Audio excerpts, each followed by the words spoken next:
Selamat pagi bosku, jumpa kembali bersama saya Cecilia dari Pilar Mas Investindo Sekuritas. Touch your heart, touch your profit.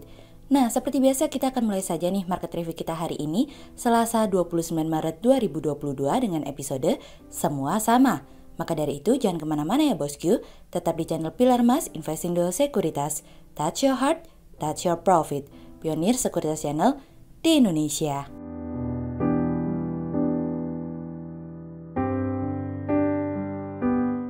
Seperti biasa kita akan mulai dari Global Economics Calendar. Ada berita dari US Wholesale Inventories month on month yang naik dari sebelumnya 1,1% menjadi 2,1%. Kemudian ada dari US Dallas Fed Manufacturing Activity yang turun dari sebelumnya 15 menjadi 8,7. Kemudian ada dari South Korea Consumer Confidence yang naik dari sebelumnya 103,1 menjadi 103,2. Kemudian kita beralih ke corporate news. Ada berita dari PT Diandra Media International Tbk atau DYAN yang bidik pendapatan naik 60% di tahun 2022 dari kontan.co.id. Kemudian ada dari PT Ciputra Development Tbk atau CTRA yang menargetkan perolehan marketing sales di tahun ini sekitar 8,2 triliun rupiah dari kontan.co.id.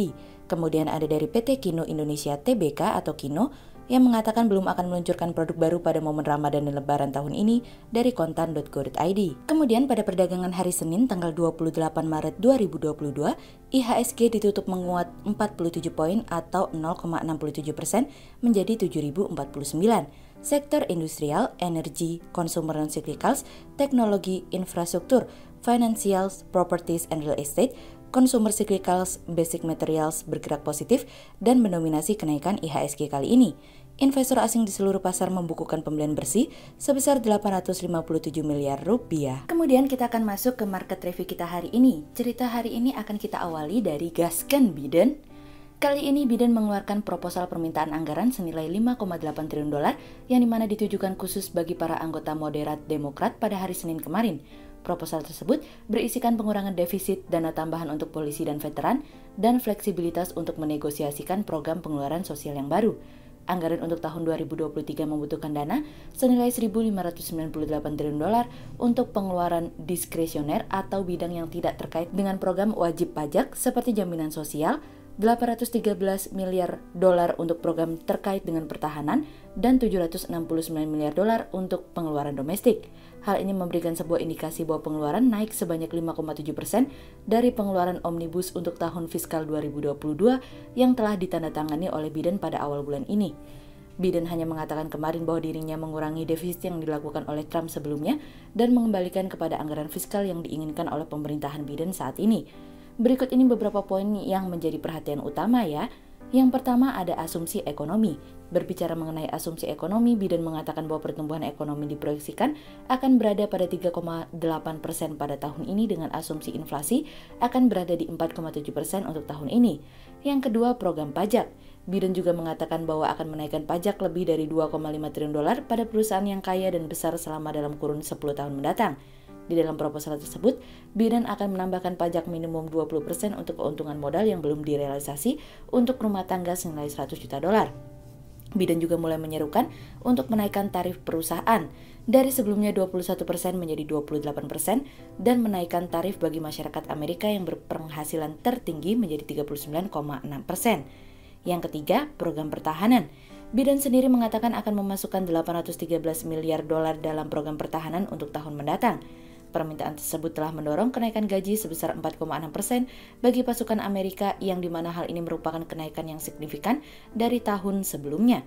Dalam blueprint jangka panjang pengeluaran pertahanan diperkirakan akan terus meningkat, di mana akan naik dari sebelumnya 813 miliar dolar pada tahun 2023 menjadi 843 miliar dolar pada tahun 2024 dan 851 miliar dolar pada tahun 2025. Untuk urusan luar negeri sendiri, Departemen Luar Negeri di Amerika akan mengalami kenaikan sebesar 18% dari tahun 2021 menjadi 67,6 miliar dolar.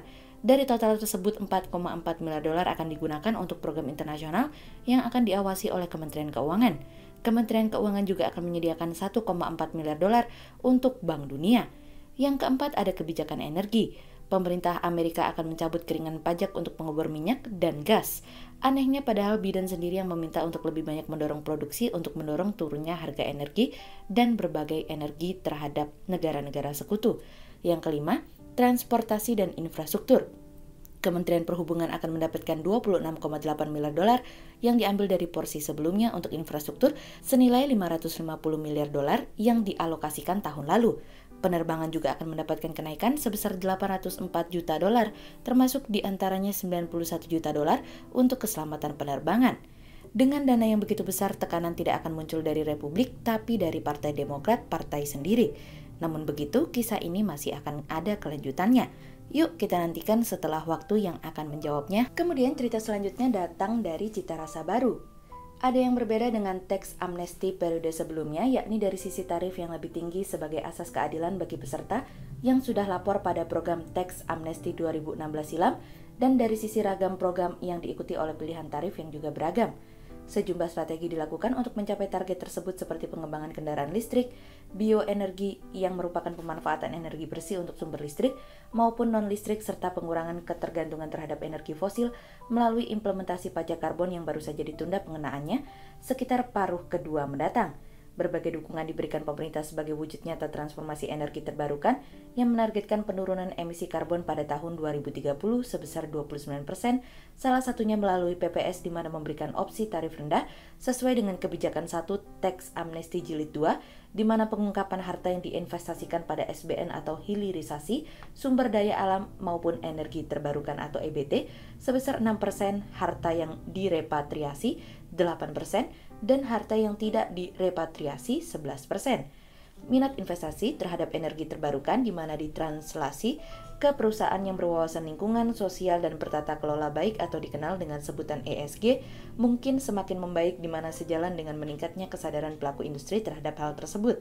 Namun, seiring dengan tumbuhnya kesadaran masyarakat terhadap investasi pada energi terbarukan, pelaku industri turut terpacu untuk melakukan transformasi aktivitas bisnisnya menuju energi hijau. Saat ini, terpantau nilai harta yang diungkapkan pada PPS Teks Amnesti Jilid 2 telah mencapai 44,6 triliun rupiah, di mana deklarasi dalam negeri dan repatriasi sebesar 38,8 triliun rupiah, deklarasi luar negeri sebesar 2,9 triliun rupiah, diinvestasikan sebesar 2,8 triliun rupiah, serta menambah penerimaan negara bukan pajak atau PNBP hingga 4,5 triliun rupiah dan berpotensi terus menambah kas negara hingga Juni mendatang. Meskipun nilai yang diinvestasikan masih berkisar 6,28% terhadap total yang dideklarasikan, bahkan nilai tersebut masih gabungan antara investasi SBN dan hilirisasi EBT, kami melihat bahwa ruang bagi perusahaan dengan konsep energi terbarukan ataupun ESG untuk tumbuh masih sangat terbuka lebar dan juga dinantikan bagi para pelaku pasar. Toh program teks amnesti jilid 2 ini masih tersisa 3 bulan ke depan, yang dimana masih ada harapan bahwa total aset yang diinvestasikan, terutama pada hilirisasi energi terbarukan, terus mengalami peningkatan. Sehingga berdasarkan technical analisa, kami melihat saat ini IHSG berpotensi akan bergerak menguat terbatas dengan rentang pergerakan di 7.015 hingga 7.080.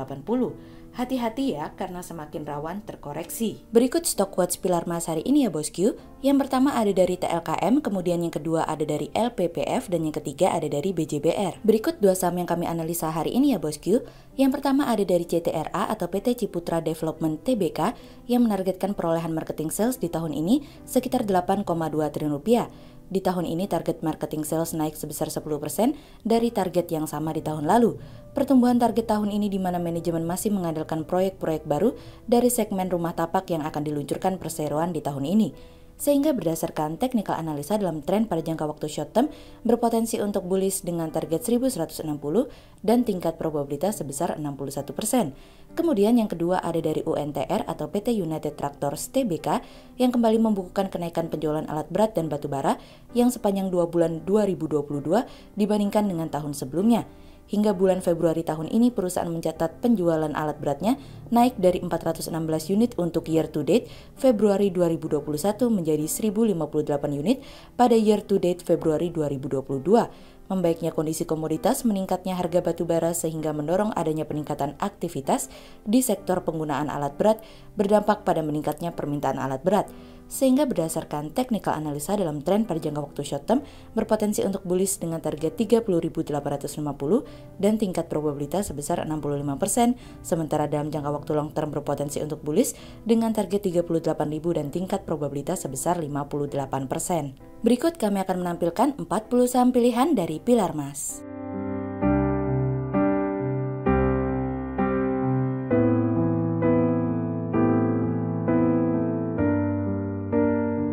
Sekian untuk review market kita kali ini ya bosku. Untuk info lebih lengkapnya bosku bisa download PDF dengan klik link di bawah video ini, atau bisa juga langsung akses ke website kami di www.pilarmas-investindo.co.id. Dan jangan lupa untuk selalu jaga kesehatan buat para bosku ya. Kita akan bertemu lagi besok pagi untuk market review yang berikutnya. Jadi jangan lupa like, subscribe, dan tonton terus channel Pilar Mas Investindo Sekuritas. Touch your heart, touch your profit. Pionir Sekuritas Channel di Indonesia.